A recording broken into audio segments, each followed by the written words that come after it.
bit preparing, doing us a little preparing. Being live streamed, you probably all see that message.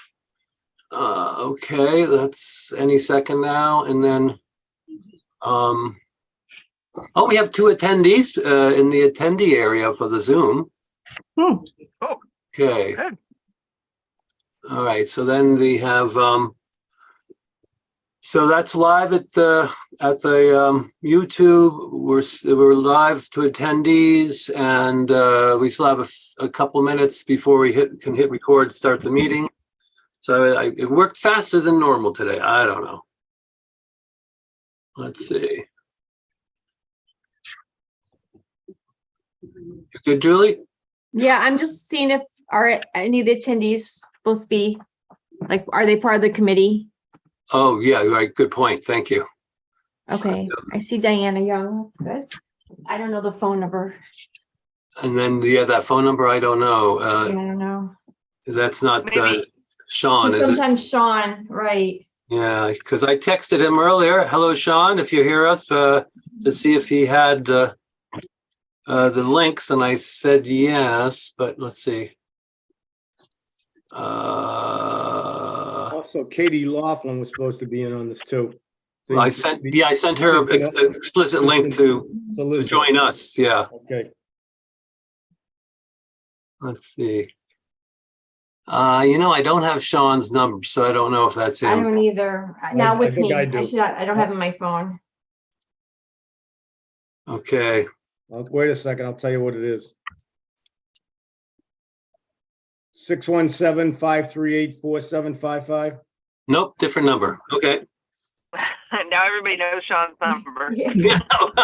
Oops. All 6 of us. Oh no, this is live And the now. one watching. We're live. They just Sorry, left. Sean. Uh-oh. They just left. So whoever you were there just left the other number. Okay. We weren't going to call you out, I swear. Okay, let's see.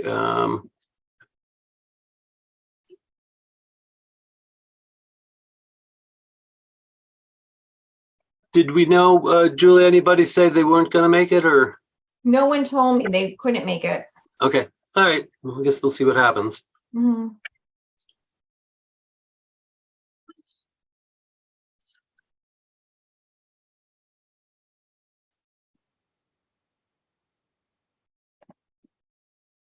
Justin, Yep. Tommy Crancy. Yes, Oh. sir. Tom, okay. Thank you, sir. Yeah, I had trouble with my iPad. I can't get on, so here I am. Oh, okay. I left.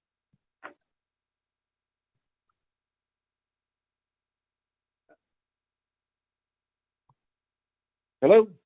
Yeah, Hello? we can- Yeah, hear you. We're here. we can hear you, Tommy. Okay. Is someone having trouble connecting? That the chair? Is that Bob? It just says connecting to audio. I don't know. Oh yeah, he came in and then walked away. He must have to hit the button that says connect. Probably, yeah. Hello, Ms. Laughlin. How do you say your name? Lockman. Lockman. Thank you so much. I'm Dan. Nice to meet you. Yeah. And I'm Justin. Justin, we spoke this morning. Yes, we did.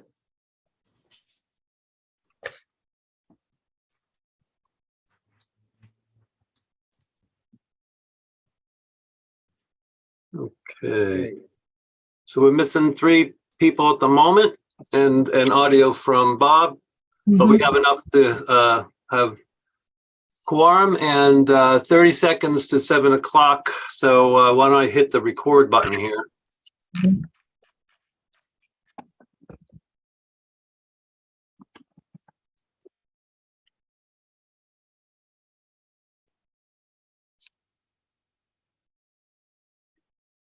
Okay, we're live on YouTube, and the webinar is live for attendees, of which we have 3 currently. So, Okay.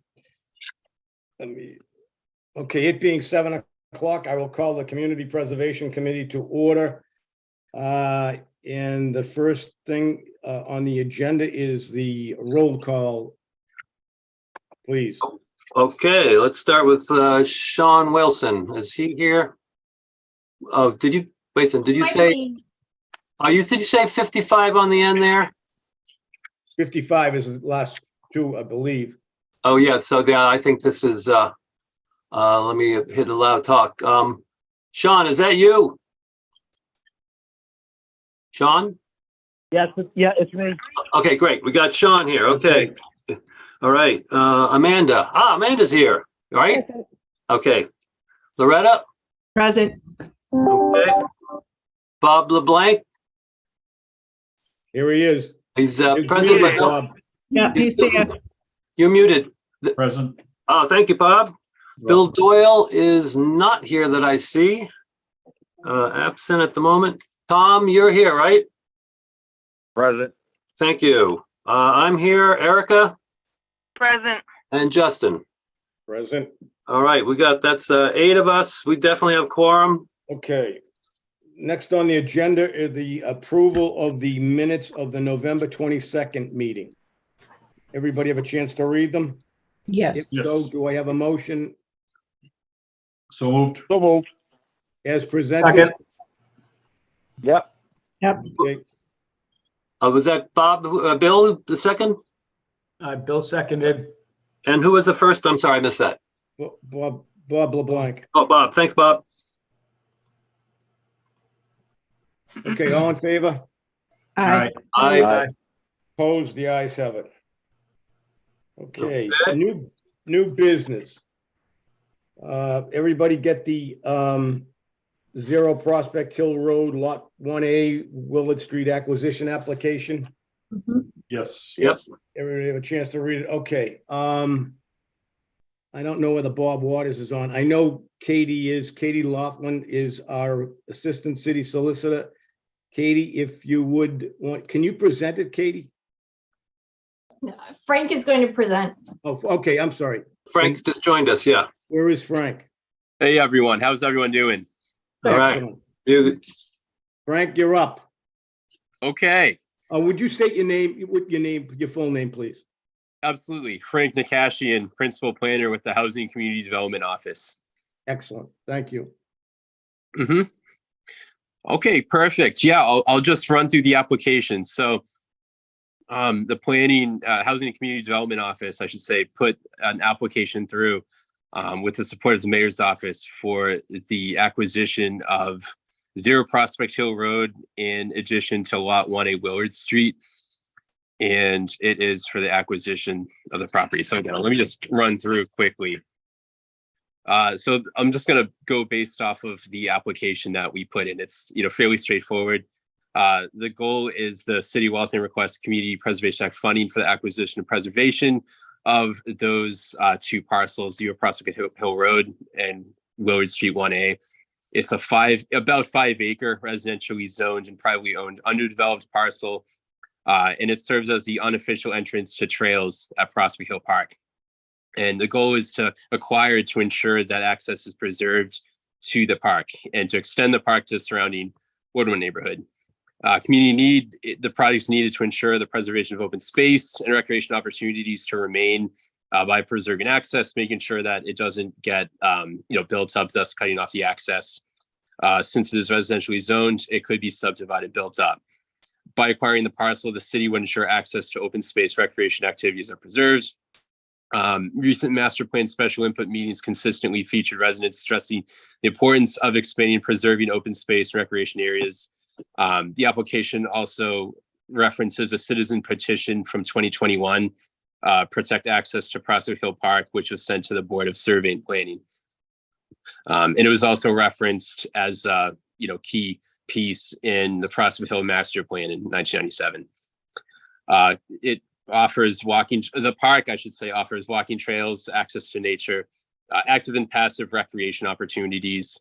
And, again, this is to preserve that space.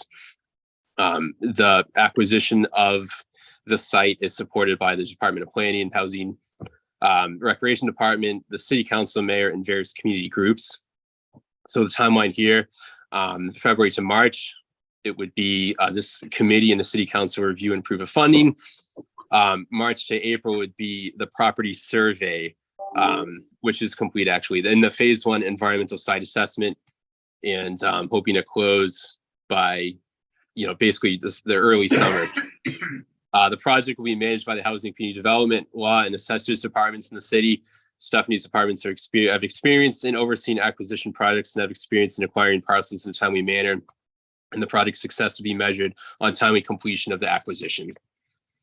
The budget would be $4 million for the acquisition, $600 for the property title, $8,700 for the survey and taking of the property, and $200 would be for the registry. And those are from the that was from the recent assessing that was done for the site. And the property would be owned by the city and maintenance be conducted by the recreation department as part of the park. So from here, that project goes into that MOU that was recently signed from the owners of the site and the city. And it just goes over the friendly taking of the project.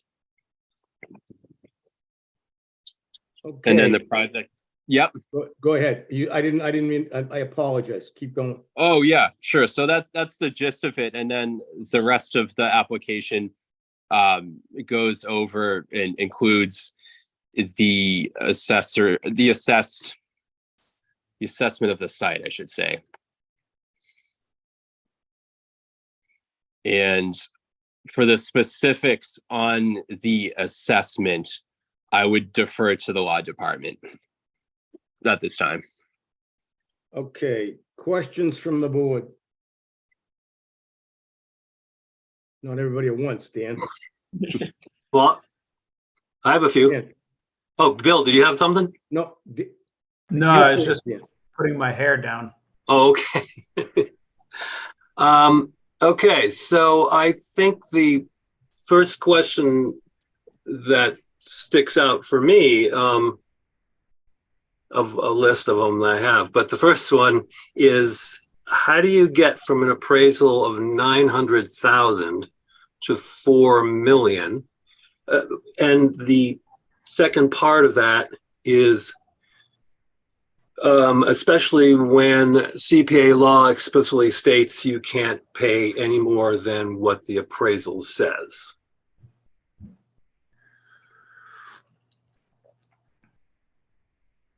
So that question of who, I don't know who wants to answer that question, but.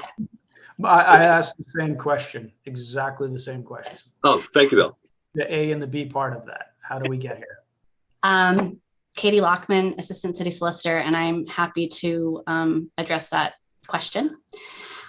So under Section 5F of the Community Preservation Act, it provides that for purposes of this chapter, anytime you acquire property, the interest cannot be for a price that exceeds the value of the property as determined by the city or town through procedures customarily accepted by the appraising profession as valid. So as an initial jumping off point, it doesn't say based on a single appraising, but really we're looking at standards customarily accepted by the appraising profession as valid. What happened with this property is that an appraisal was conducted, and the appraisal made a number of assumptions. One being that potentially the land could be developed as a single family lot, or potentially developed as a 4-lot subdivision. So for starters, that was what the assumptions were in that initial appraisal. The appraisal also went through a number of comparable properties in the area. And after the city received that, it received a secondary report with a number of additional comps. This was done by Coldwell Bankers. And really, when you go through a process of appraisal, what you're really trying to determine is, what is this property worth in the market? And there are a couple of ways of reaching that conclusion. And one of them is this appraisal report, and the other is looking at comps.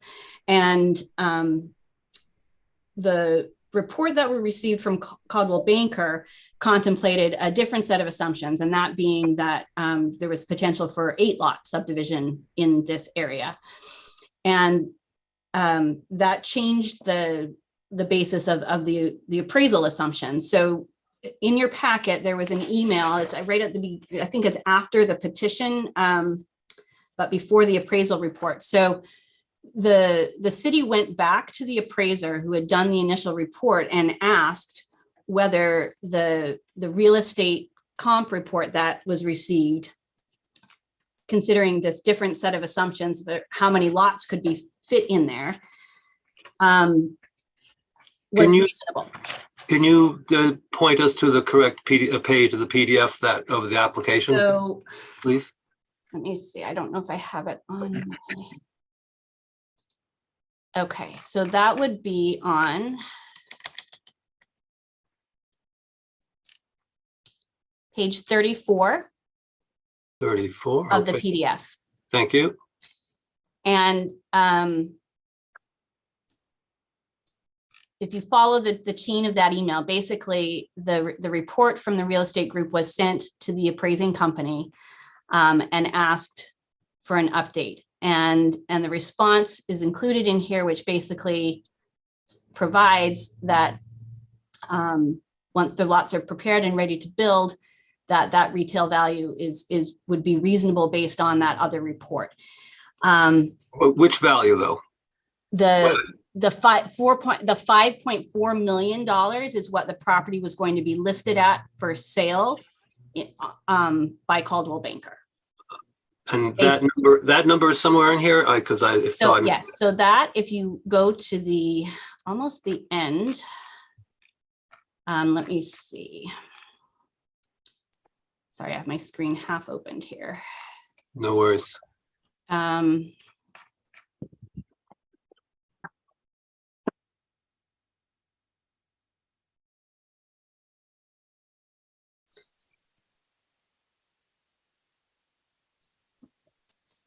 so it looks like it's page There's 100.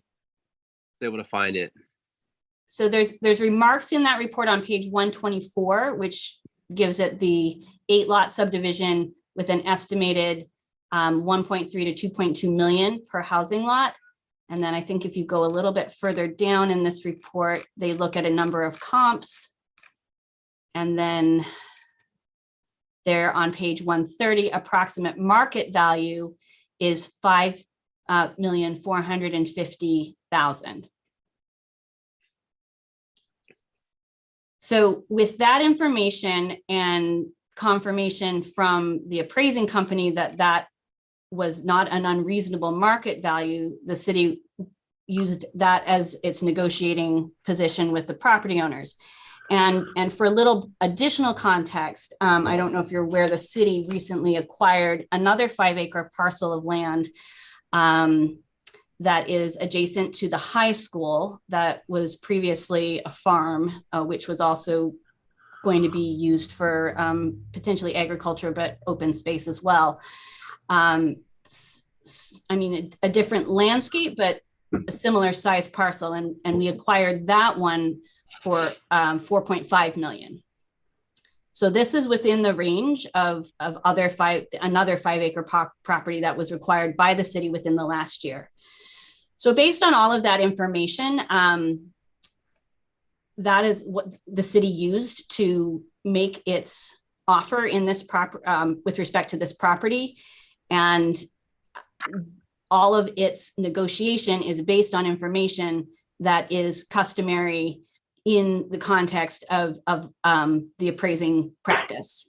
And so I am comfortable opining that this is within the scope of what can be used or paid by the CPC for this land. Just a little follow-up and clarification. Daniel, did that get you to your answer? Well, somewhat, but I have to say, I saw this down there below, but it was not clear that it was an appraisal per se. And I understand that the words, from the CPA law says appraisal or standard practices. This email exchange and the information back and forth doesn't quite, for me, rise up to perhaps a clear documentation of saying it's appraised, that we are using this as appraisal for, and that's the basis. I know you just stated that here, but I would like to get that in writing. I think the committee would be good if we could get that in writing to explain that fuller and attach that to the application. Yeah, that's what I kind of. Bill, we'll run through the chair, please. And you want the chair? Go ahead. You want the floor? Go ahead. Yeah, I thought I had the floor. I just wanted to make sure I wasn't cutting off Daniel earlier.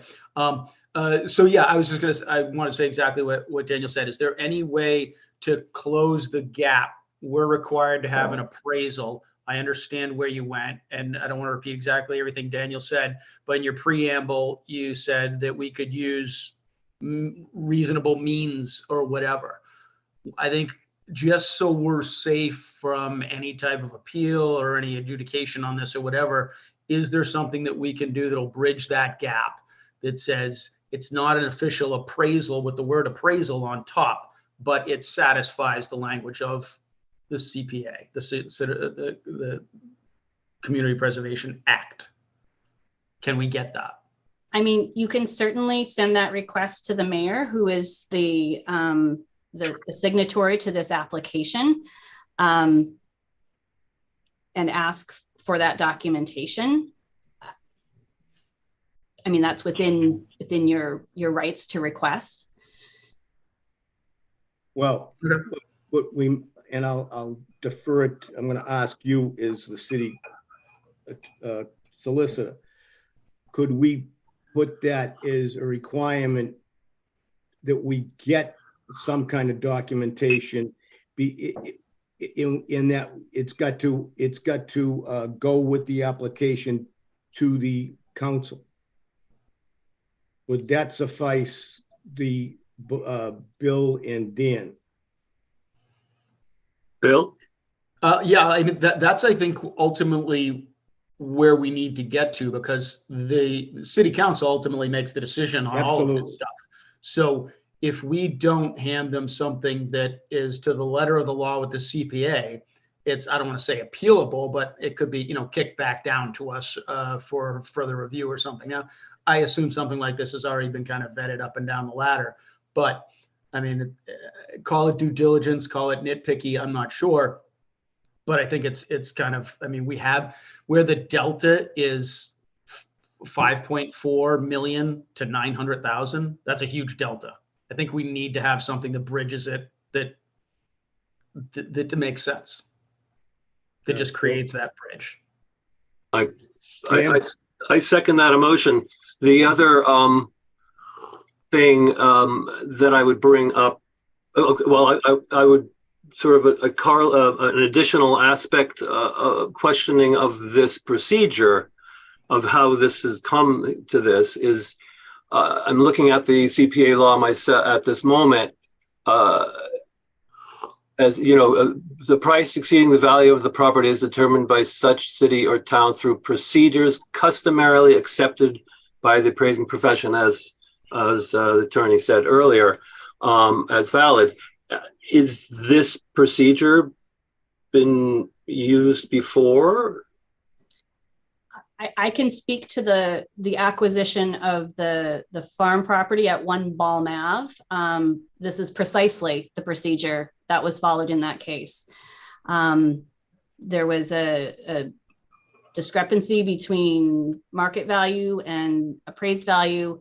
There was some back and forth between the appraiser and the city, in which it was asked, is this market valuation within the realm of reasonableness based on your appraisal? And it was confirmed, and the city made an offer that was higher than the appraised value, but consistent with market valuation.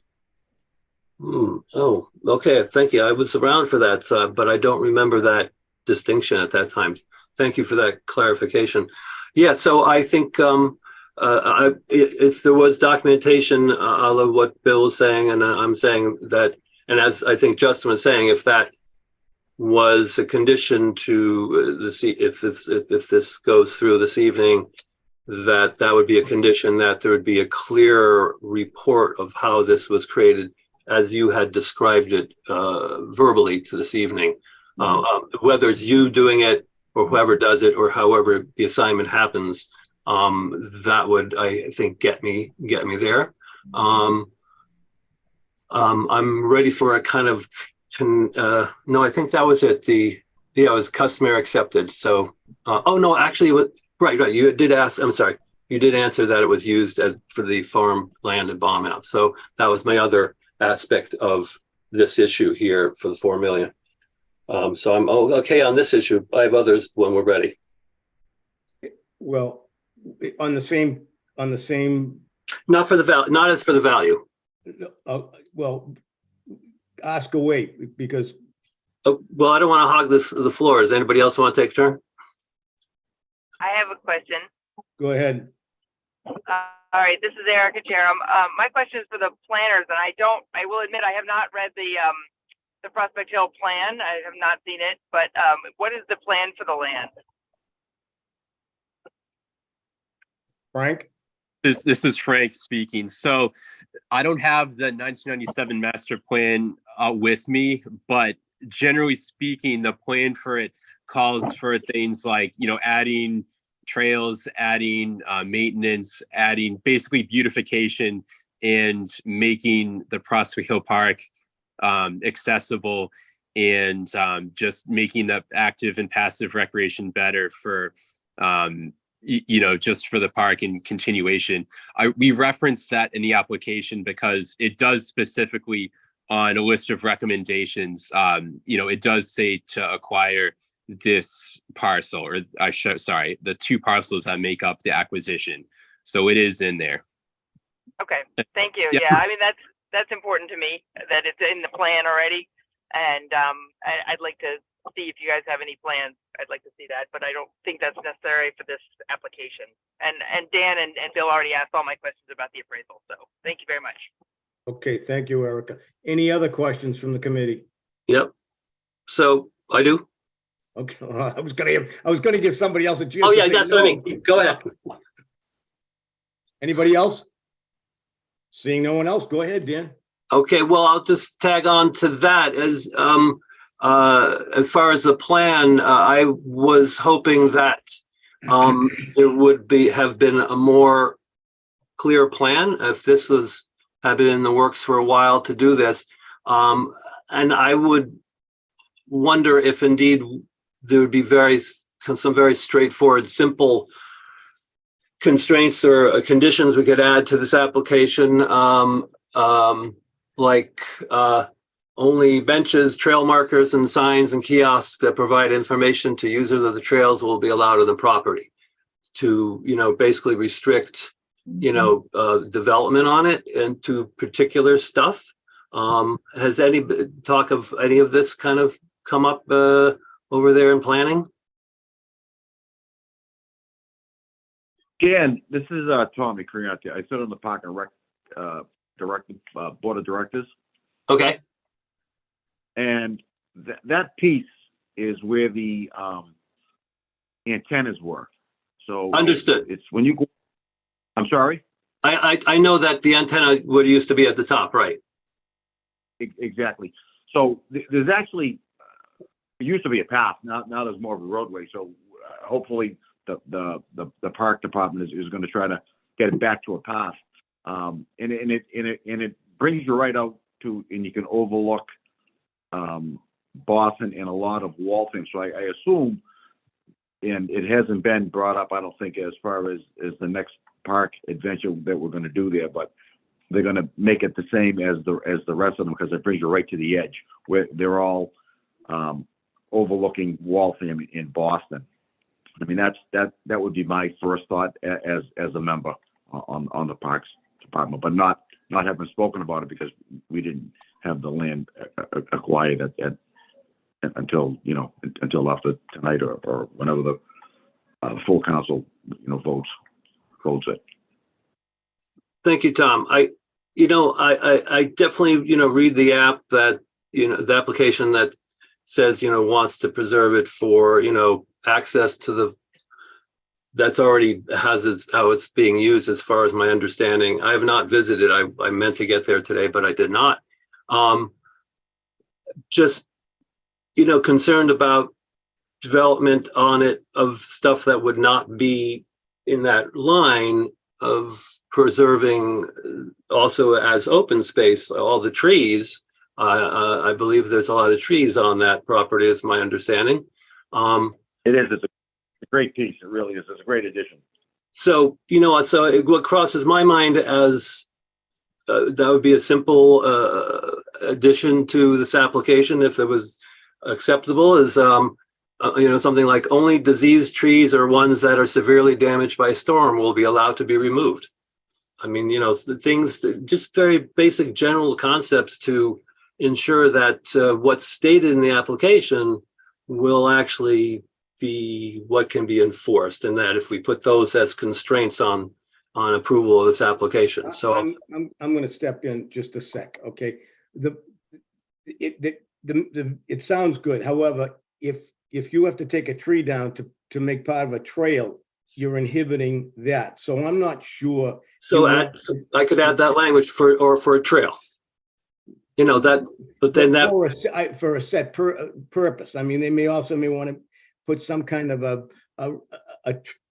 picnic table. I don't want to sound picayune, but I think it should be left up to the experts what stays and what goes. And I agree with you, trees should not be taken down. But again, if it's for a good reason, I'm not sure we want to be the ones to say no ahead of time. I mean, if it's well, this is just bringing up. I'm bringing up the issue that many applications come without any real plans, and we're dealing with that kind of issue now on a couple other properties. And so thinking about the future, and I thought I'd bring that up as an issue for us as a committee to talk about this application, that having a plan ahead of time would be really fantastic. And so that's why I'm expressing these opinions here about what possibly could be added. I hear you that probably this is not going to happen tonight, probably. So I just wanted to bring that up as my concern about actually preserving this as being stated in the application. So I'll stop there at this point. If it could ease your mind, Dan, the other 230 acres are well preserved. They don't take anything down without really having to, for whether it be diseased or dead. They have a park ranger now full time, so people just aren't, cutting firewood up there. They're very protective of Hospital Park. We're very lucky, honestly. Okay, look, before the park ranger comes before the board every couple of months. Does a fantastic job. I mean, I understand your concern. I guess I don't have the concern because I do see it and hear it most all the time, on our monthly meetings. So, the rest of the park, all you really need to do is take a peek at the rest of it, and I'm sure that's going to fall in line. I mean, it's actually, we never really knew where the city land ended and the developers' land started. That's how close it really was, other than until you got to the guys, but it was, back further than that. Well, Tom, that's fantastic. And I think that actually maybe could be what we could add as a constraint that's very generic and overview, that as regulations as applied to Prospect Hill Park, nothing would follow this in the same vein as protection as Prospect Hill Park. I would like to add that as a constraint. Yeah, I don't see a problem with that. Bill? Anything else? Sorry. No. I have a list more, but maybe somebody else has something on the same subject. Any other questions? Justin, Go ahead.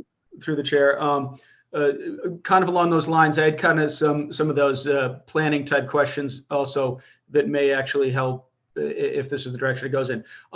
So does the zone of this piece of property, what is it zoned right now? And does that zone change to con-rec, or what is that? What happens there? Yeah, so right now it's zone residential. So does that change to con-rec? It would have to, because we acquire it, because once it's acquired under open space, so it's got to be in perpetuity con-rec. Okay, so that zoning dezigation will change. It will come out of, obviously, because it's now owned by the city. It'll come out of the tax. It'll come out of the tax, into income. So then, kind of digging a little deeper on that, do the property lines dissolve between the city property, between this new parcel and the Prospect Hill parcel? Does that property line dissolve and become in part of the Prospect Hill Park in that way? Correct. Yes, that's my understanding. Well, Okay. that may have to go, Directly. to the Board of Survey and Planning. I'm not sure. Yep.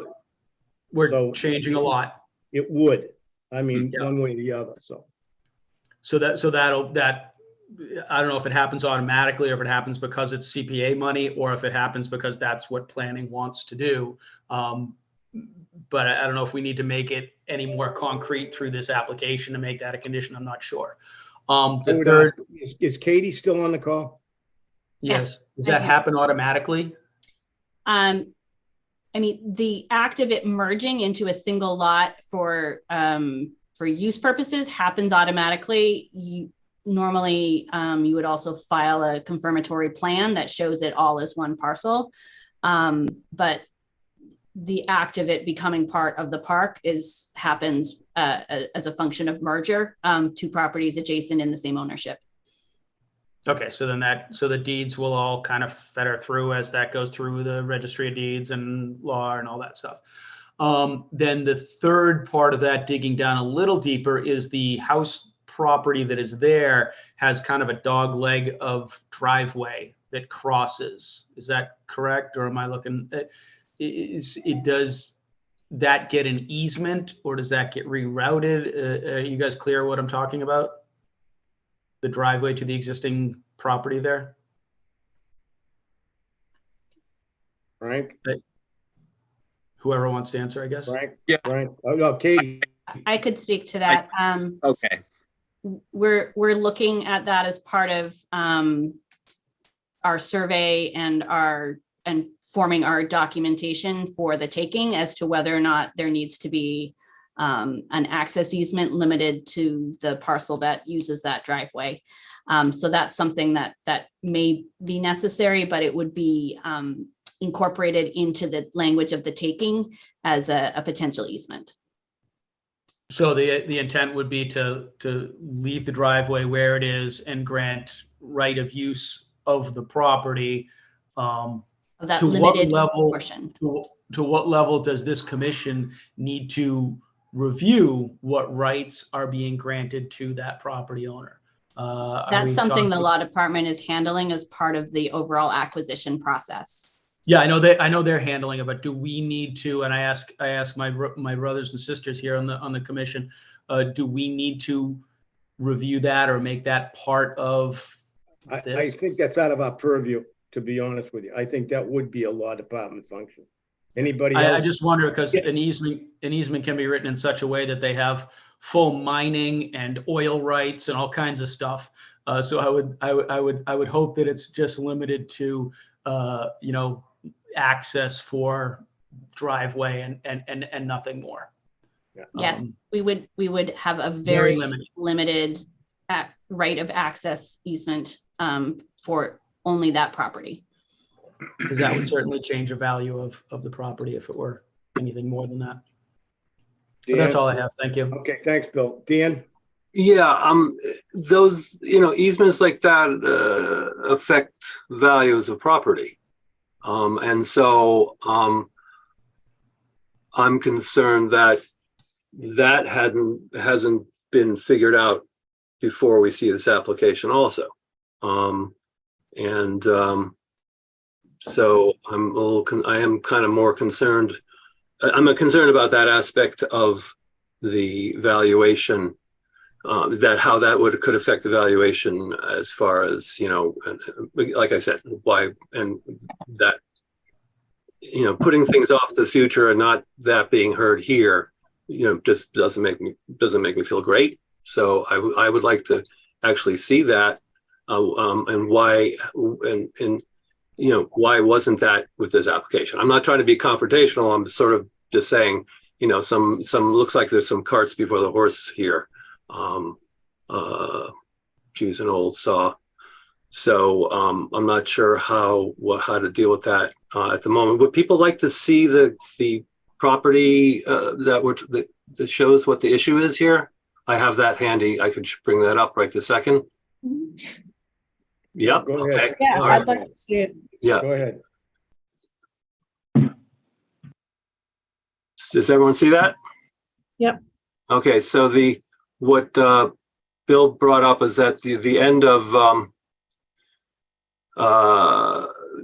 Prospect Hill Road comes up here where it turns yellow. You'll see there's still like a driveway part that turns around here. And that's the issue of, like, you know, how much of this property you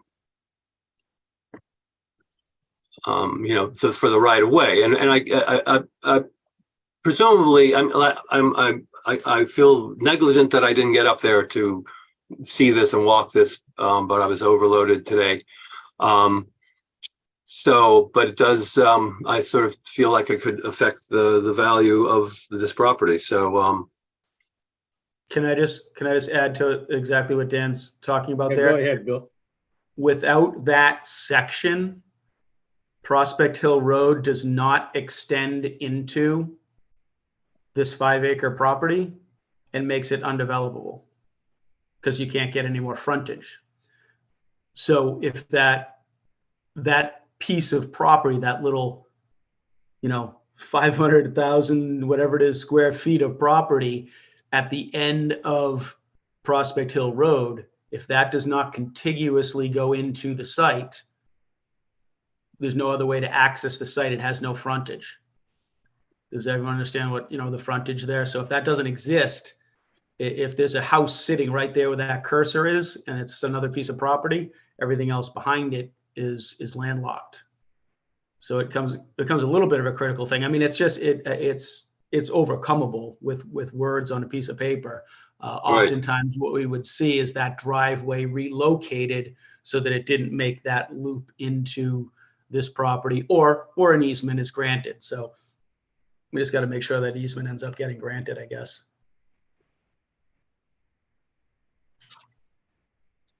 That's all I have. Anyone else? Nick? Yeah.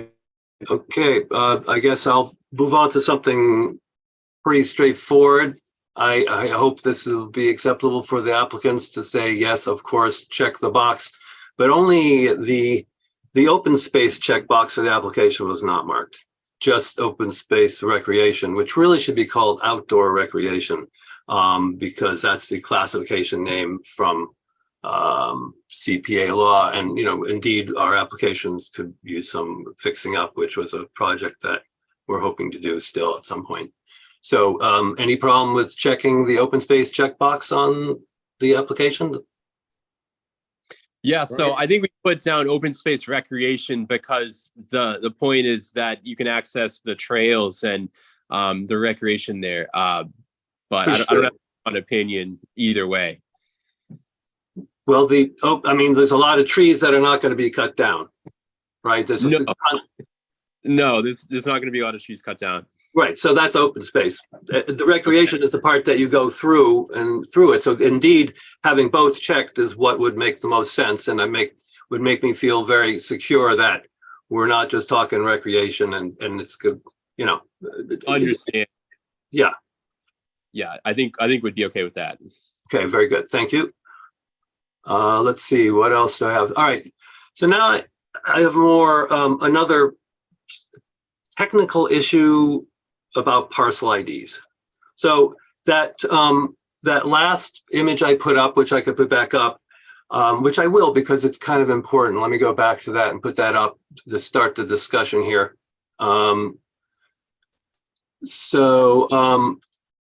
This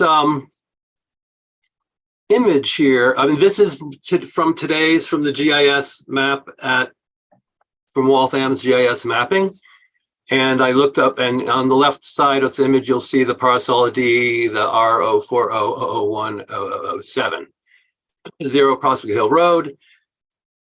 It is already showing that it includes the section that has been called 1A up as a separate parcel up over here. So that's issue number one. And I'll bring up, where's the second page here? Wait, hold on. Nope. That was supposed to be a second page in this PDF, but you know what? I can actually switch over to, I have this in a, on a screen. Where is it? Desktop, not desktop. Where's,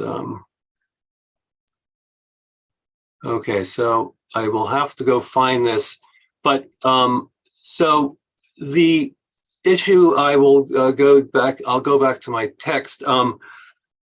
So the application references that parcel that I just showed you, which if you look at page 75 in the application, does not have that little 1A section added in.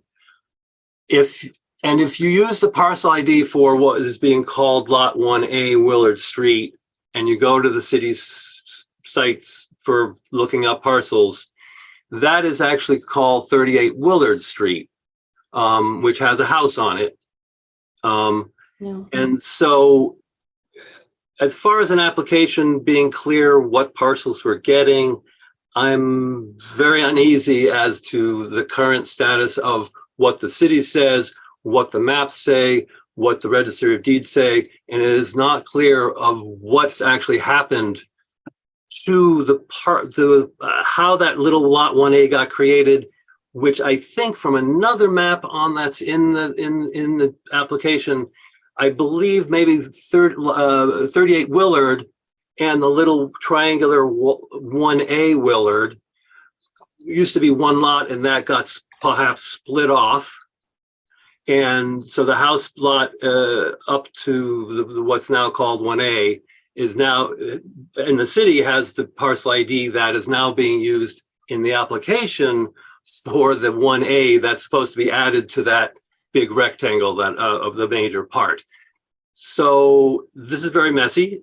It's technical, but I'm very concerned that we're buying the right things, that we're approving the right stuff.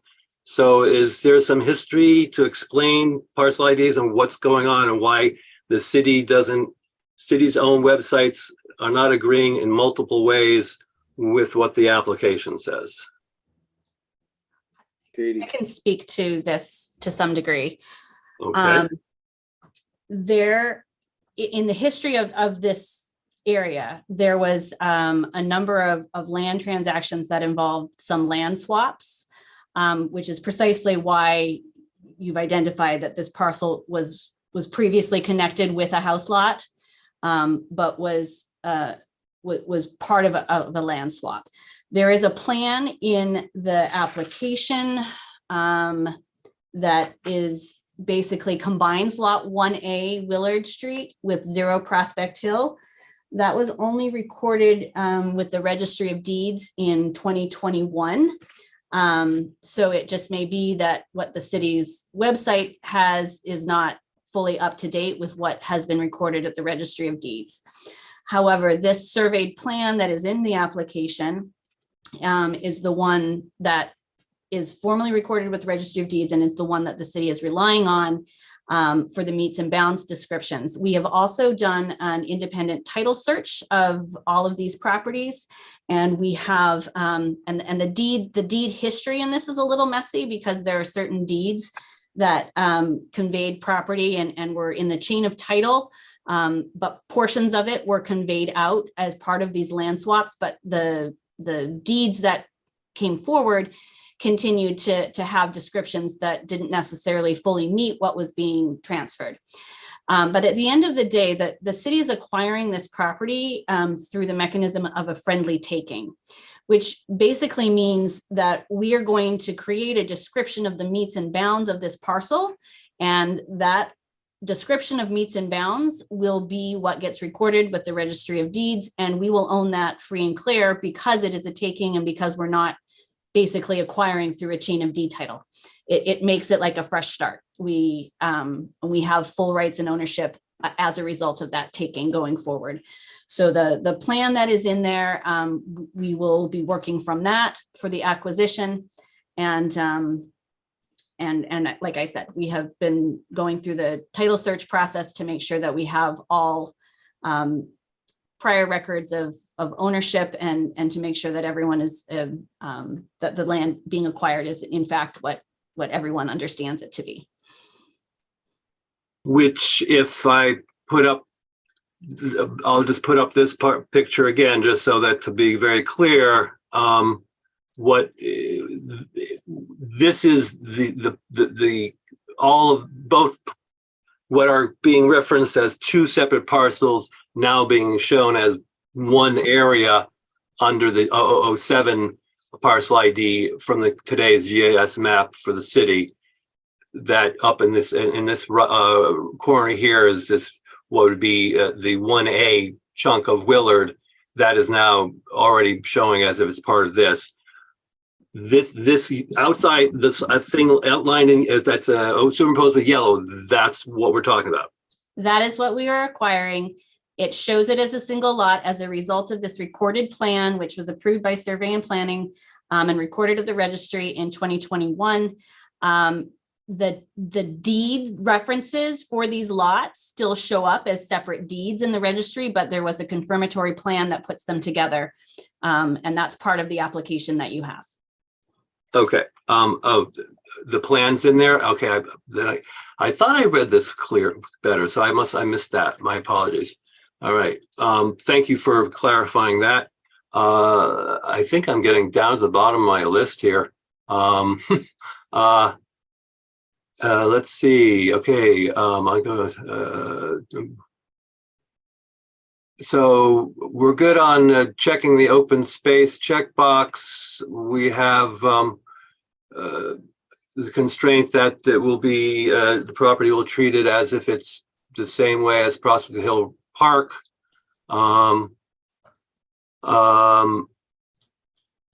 And just out of curiosity, it appeared maybe something was missing because it says that community groups support was cited, and all I saw was a petition. Was there anything that got left out as to what community groups were supporting this? Frank? Yeah, so the application, we referenced that petition, we referenced the special input meetings that were recently done throughout the city that stressed the need for open space and preservation of, passive and active recreation spaces and tree coverage. And then we also referenced the city council and their support of this, and their ask that the mayor looks into preserving this. So we did reference those. Yeah, so definitely the petition I saw, input hearings and the city council don't quite see as community groups. I mean, input hearings are input hearings and city council is city council. So I just feel that was slightly off the mark as saying that there's community group support. But in the application, though, I believe there is community group support. I mean, I think more explicitly, reaching out to community groups, or if there was any particular that stated, would be good. But listen, I support getting this piece of property. So I can't help but being picky on about stuff. So, but I think that that addresses all of my items for the moment. Anyone else on the committee? Seeing no one else, anyone in the audience? Let's see. Any attendees? Julie, did anybody show and raise their hand or want to be like to speak? I don't have anyone raising. There's a comment in the Q&A. Oh, there is. Let's see. Where's Q&A here? I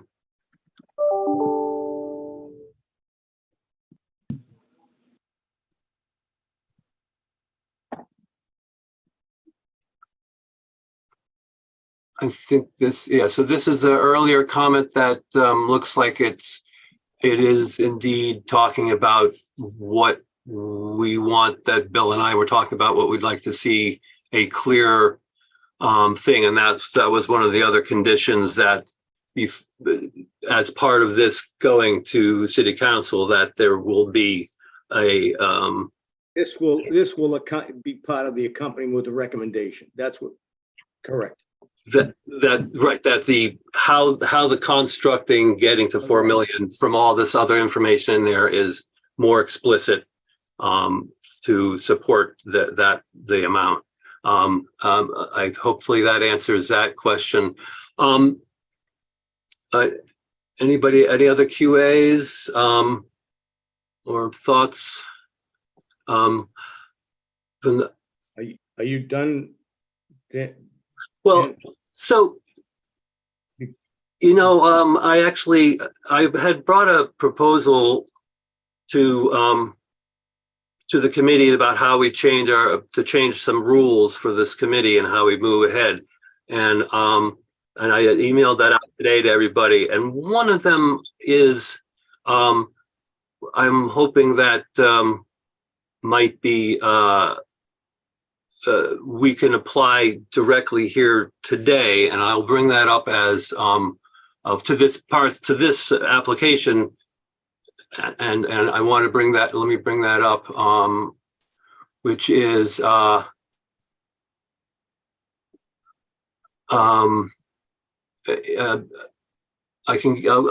jump to the actual proposal, and then I can give backing up if for it. The proposal that we hopefully will address later in total for moving forward for all proposals is that it goes as such. This committee will add the following condition to all applications that include purchase of real property for open space and or outdoor recreation and or historic preservation that are passed by this committee. No construction work or modifications can begin on the acquired real property until a permanent conservation restriction has been assigned as per CPA law to an appropriate organization based on a completed plan for all work that will be done on the property. Surveys and environmental site assessments are allowed to take place before a permanent conservation restriction has been applied. And I got this idea from the current workings at from the Conservation Commission, who what I've heard and not directly seen, but what I've heard is going to require conservation restriction for the Fernald before they approve the plans for work there, and as far as the Conservation Commission. And the reason I bring this up is at this point, not a single CR has been placed on any open space or outdoor recreation real properties. And part of the task of this committee is to track the status of conservation restrictions. And so I'm looking at this as a process problem and want to front load into applications the restriction, this concept that before anything happens on there, there will be a completed plan and a conservation restriction obtained for the property, and then the work can take place. So it's basically putting the horse before the cart, and front loading the process to require that the conservation that is required by law, as is states, just in case people have forgotten, that Section 12A of the CPA legislation says a real property interest that is acquired with monies from the Community Preservation Fund shall be bound by a permanent restriction recorded as a separate instrument that meets the requirements of sections 31 to 33, inclusive of Chapter 184, limiting the use of the interest to the purpose for which it was acquired. So this committee has been trying to move on conservation restrictions. None of them has happened yet. There's been one for a historic facade front that is on the building that's right across from the city hall. Other than that, nothing on any open space or, like I said, open space or nor, my mouth is getting dry, excuse me. No, I'm talking a lot, sorry. So I would like to propose that we apply this constraint to this in this application, and then we'll address it for a later, possibly for a permanent concept for all applications. So that's what I'd like to propose this as a constraint. Is there any problems from the applicants about that? Or from the committee, I guess. Let me, wait a sec. Let me ask, I'm gonna ask Katie first, because I want the legal view first, and then I'll get to, Frank, I'm not slighting you, but Katie, if you would, please. Because we're acquiring this property by eminent domain, it will be for a limited and very specific purpose. So that is going to be built into the documents with respect to the acquisition. It will be for precisely the purposes, and it's not a use that can be easily changed.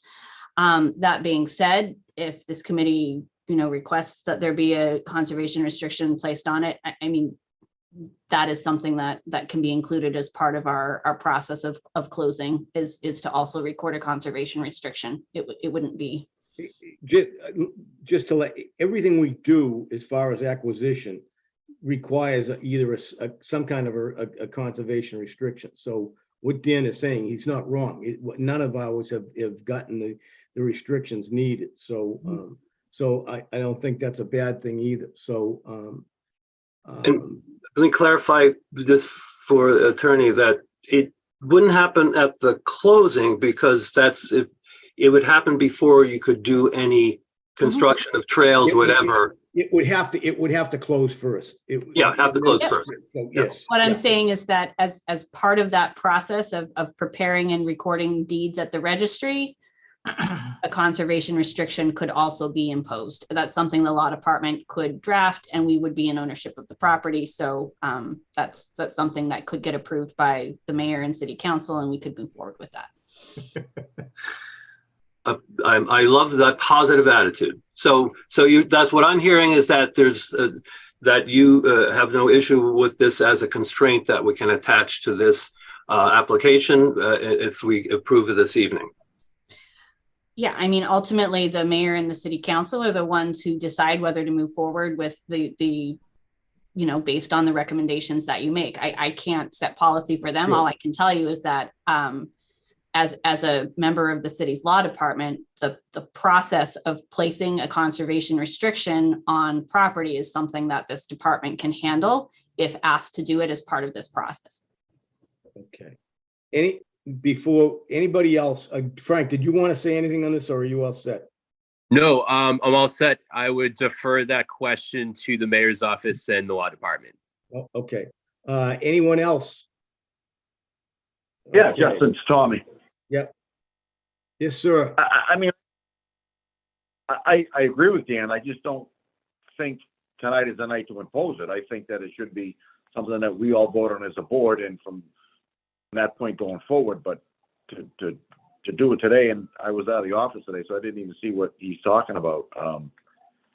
Well, if Katie said it can be done at closing, I don't see that that's going to slow anything up, to be honest with you, Tom. Neither do I. So I would, let me just see if I can wrap this thing up. Dan, do you want to make that a motion? The condition is what you're saying. For this one, I want to make this as a condition now. We can discuss it as making it permanent, but I'd like to get it onto this one. For this only, okay? Yes, for the moment, I'm making it. So make a motion to approve, put that in with the restriction to be done with this thing. Is that basically? Well, there's 4 things that we have as constraints. Well, that's what I'm trying to do is get a motion out of you. You're the ones that have got the constraints in there. So right. So yeah. So this is the CR constraint. All right. So I just to review before I make the actual motion, I have that the property would be treated as if it was Prospect Hill Park land as a constraint for making sure that it's treated well. Oh, what's this scribbling handwriting? Well, then there's the CR constraint. There was, dang, what was the other thing? The other one she took care of with the easement, I believe. That was taken care of. Yeah. I believe we were, this is Erica, we were going to require them to come to to have a better explanation for the discrepancy between the right appraisal and the, yeah. Yeah, so before going to city council, that a better explanation for the price for the how you got to 4 million. That's 3 of them, and then I have a scroll that I can't read. What's that? I thought it was the easement. The easement.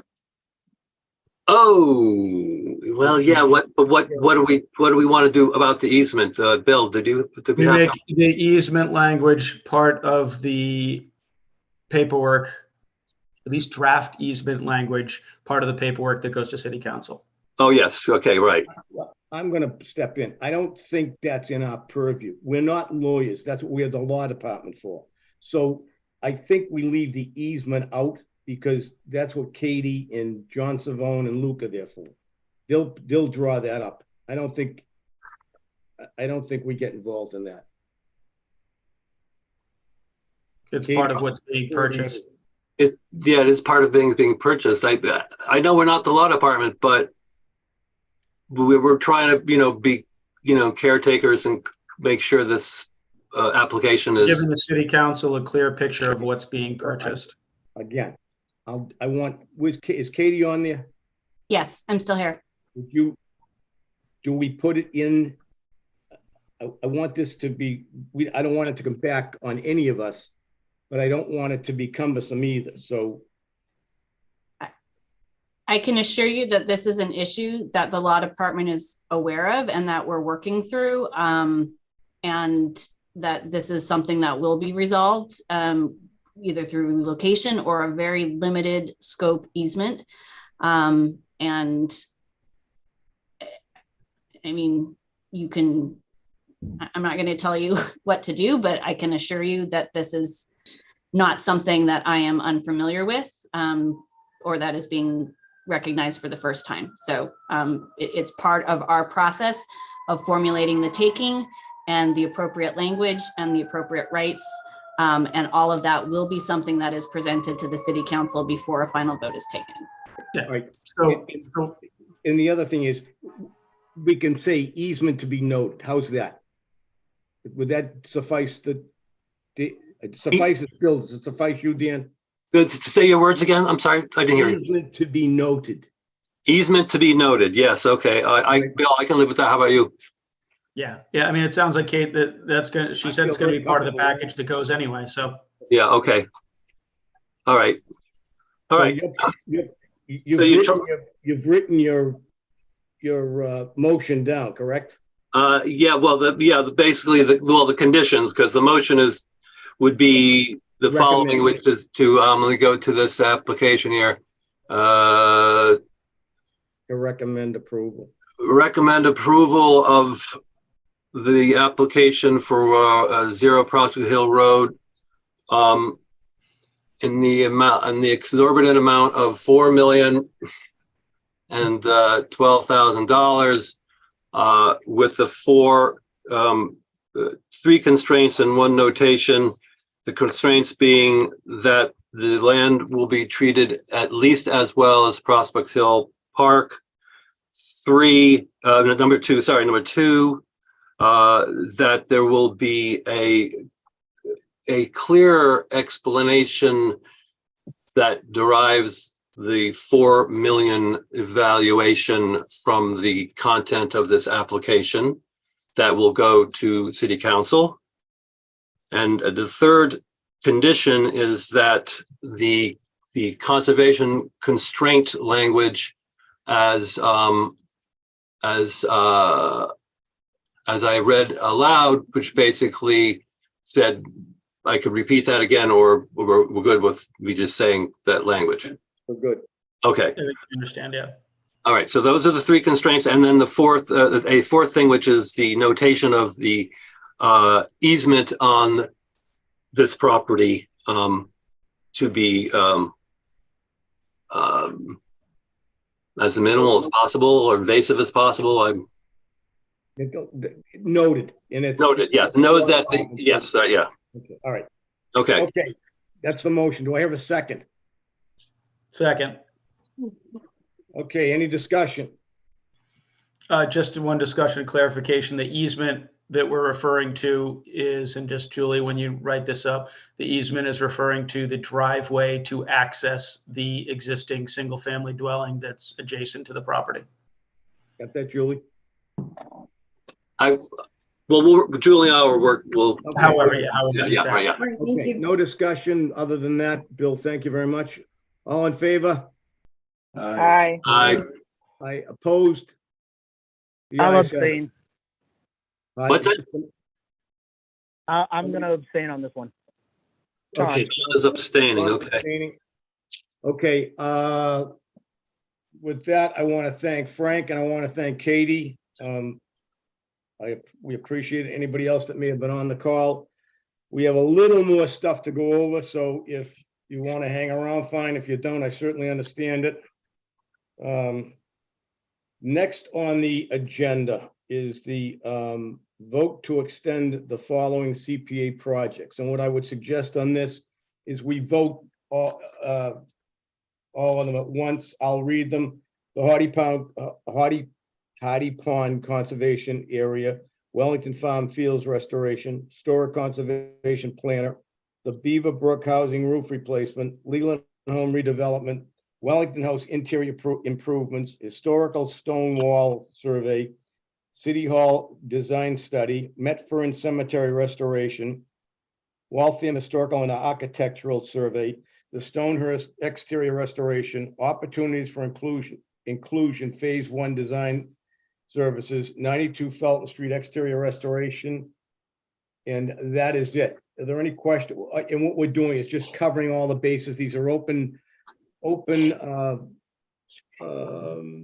projects and just so they stay open. We've got to vote on them. I think some of them are not old enough to, but we're covering all bases. So do I hear a motion to approve all I move we approve an extension, and for the sake of getting to discussion, I move we approve the extension for 1 year. Okay. Second, All right. second. Any discussion? Is 1 year enough? All in favor? Listen, I just said 1 year because I didn't know how much the extension should be. So Yeah, I It's went, actually, when it comes out, it's 2 years, but it's a year after it expires, it's a year. okay, so it's moot. Okay, That's so just fine, 1 year. Okay. Anybody else? Okay, all in favor? Aye. Opposed? The ayes have it. Okay, old business. Let's see. Oh, and then we got a vote to approve the state fiscal year 2022 budget surplus, which is $285,610. Do I have a motion to approve the state? Motion, Okay. motion to approve the state, motion to approve the state budget surplus. Or whatever number you just. All right, do I hear a second? I'll second it. Move it. Okay. Discussion? Yeah, Yeah, this goes into which fund? It's the general? it will go into the general, yes. Yeah, Okay. undesignated. And that's what I meant. Thank you, designated, Oh. right? Because it's surplus, it goes undesignated, it doesn't Correct. get split to Correct. 10%. Yeah. Okay, Because that has to be in the motion. So that I'm adding that to the motion. Okay, all in favor? Aye. Aye. Opposed? The ayes have it. Okay, I just want to give you a quick update. Open space balance is $1,098,913.87. Historical is $686,873.63.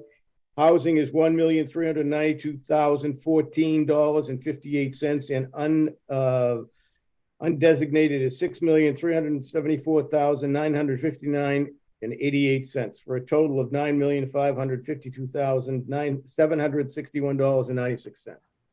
Okay, Dan sent a thing out today. Dan, it's not on the agenda, but we'll quickly discuss it. Okay, that I can bring this up on the screens if that's helpful. Why don't we do a quick overview and Okay. you can give a quick overview and we can discuss it. I don't think we have anything scheduled for March. Maybe we can discuss it at the March meeting before we act on it. We already acted partially on it tonight. Correct. Thank you very much. Right. So thank you for that also. All right. So basically, part of it says in the community preservation plan that we have on our website, a section is that the monitoring compliance with the requirements of CPA and other pertinent state laws are part of for the staff. And as we all know, as of this date, no real property for, as I said, for open space and outdoor recreation has had a permanent conservation added. By law, that has to be added. So, summing this all up, in recognition of this absence of any so far help facilitate that the city will be in compliance, which it is not, moving forward on any application, and to alleviate some of the burden of the staff monitoring the compliance, and to alleviate the burden of this committee going after getting this done. Not that we will still may be involved for sure in getting actual conservation restrictions placed, but to put it in, as I sort of tried to apply it before, is as far as looking at it as a process thing, and I'm a process engineer, is that we should add to every application, we'll add to our plan that says, so everybody who's applying will then know that every application we will be applying the following language, and I'll read it one more time. No construction work or modifications can begin on the acquired real property until a permanent CR has been assigned as per CPA law to an appropriate organization based on a completed plan for all work that will be done on the property. Period. Surveys and environmental site assessments are allowed to take place before a permanent CR has been applied. Because obviously you want to allow surveys and environmental assessments to happen. So that's because that becomes part of your plan of what you're going to deal with the property whenever you're going to do something. So that's we don't have to decide tonight, but I just feel like this will help us moving forward on all applications going forward. Any questions for Dan? Okay, sent that out today. The other thing we got today was actually came from Katie, and I forgot. We got the Hardy Pond answer back, and basically we're nowhere with it. So I mean, absolutely nowhere. So you may want to read that. We could talk about that the next meeting. Oh, absolutely. I was going to say I got that today. And there's a lot to digest there. And thank you for the detailed information you provided. Lockman, did I say that? Is that right? Lockman? Thank you, Attorney Lockman. Okay. Is she still on? Yeah. Yes, I stayed on just in case there were any questions on that. Oh, thank you very much. Thank you very much. You've been a great help. And has anybody read, I read it and basically, and a nice job too. Basically back to square one, it looks like, correct? Well, actually, you know, I did go over it briefly. There is one question that I was going to research, and maybe you have the documentation of this, that supposedly, not supposedly, but what you believe happened in the city council was that only phase one was approved. That's correct. I have the vote from that 2018 approval, and it's for only phase one. Can you please send that over to the committee? That would be great, because that obviously we need that if we're going to be moved forward and figure out what to do. Okay. Thank you. It shows in our budget, Dan, this 183,000. So in the open account with the high fund, so that it follows through. So well, at this point, so did you review all the parcels that were in all the parcels either have been taken or there's still one still in process as of last year, at the end of last year, when I started pushing on this issue to try to see where we were. Is the last one made it through yet? There are 3 that have been taken and 2 that are in process. 2 in process. On okay. the tax title side of things. Right, on the which phase was one. The phase one. You're correct. Okay. So, and there's enough money to deal with the last 2. I mean, 185,000 was appropriated, and there's still 183 there. So yeah, it's sufficient. No problem. Right. Yeah. All right. Great. So here the thing is, though. Okay. So it was the funding was approved for phase one. You'll send over the language from the city council. Thank you very much for that vote. So and I think the brief thing that you did seem to say is that, and what stuck in my head was that the rest of this application you think may be defunct and we need to start from scratch. Is that? I mean, the original application was from 2011, so it's 12 years old. The phase 2 portion of this is not spelled out particularly clearly. It calls for a land acquisition specialist. And my memo basically says that this is not the typical process the city follows when it acquires land, with respect to hiring somebody outside to negotiate these types of contracts or these types of agreements. And because the acquisition of land requires approval of both the mayor and the city council, the mayor does not appear to have been part of this application process. And so that's a big missing piece in terms of whether or not you're going to retain an outside consultant to assist with this, and whether that consultant is given enough authority to negotiate something that can be binding on both the mayor's office and the city council in terms of a negotiated price. So that's the big missing piece, I think, in this. Sort of separate and apart from that, the cost that is budgeted here is $70,000, and once you cross the threshold of $50,000 for a consultant for the city, you have to go through the procurement process under 30B, which would mean that you would have to create basically a description of what you're looking to hire, and it would have to go out for a bid, and it would have to be reviewed by a committee and determined. So there's an entire process that would have to be followed through procurement law if you were to have somebody be hired as an outside consultant to assist with this. Great. Well, thank you for that part. The phase 2 actually is pretty clear: land preservation specialist, and there's a long list of the actual properties. So what's different is that Waltham has never done this. This is how it's done in the rest of the state. For the hiring land preservation specialists is done, and there's many of them available. And in fact, I don't know if you've heard of the Community Preservation Coalition, Okay, so the executive director there, Stuart Sagnor, has references to these people that can be hired to do this kind of job. What I hear is that Waltham's never done it and would indeed need the process you just said because it's over 50,000. And so all of that was not addressed in the original application. And so even though we've got passed here at CPC, only the phase one got approved in the city council.